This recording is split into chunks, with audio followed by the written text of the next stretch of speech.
Good day mga ka-trouble, part 3 ito ng video natin patungkol sa mga QR code na nasa mga kundura at carrier units. Tignan natin ano yung link na nandoon sa QR code, yung parts library link. Subukan natin.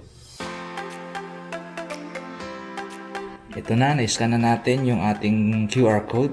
Hindi na. Ito yung link. Pipindutin natin itong link na to. Meron siyang konting ads pero pipindutin natin to continue to destination. Nakalagay dito Power BI. Alabas niya yung parts library. Kapag nakita nyo itong parts library na to, pindutin nyo lang ito. Ayos oh. Nandito yung mga parts. Mula to sa conception. May mga, ito yung parts library na external.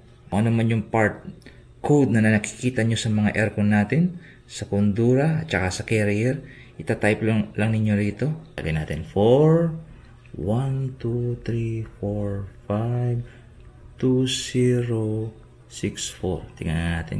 Ito, search. Masa-search na niya. Yun! Meron siya nahanap oh.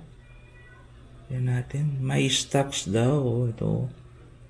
May stock sa Davao, may stock sa Dagupan, may stock sa Cebu. Pwede itong orderin via sa Totaline na website.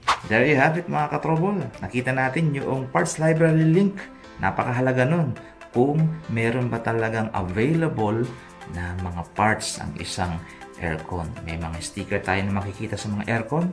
Tignan natin sa mga susunod nating video kung ano-ano yung mga sticker na yon na nakakabit sa mga parts ng aircon, especially sa mga carrier at kundura. Abangan po sa susunod na video. Subscribe, like, and share.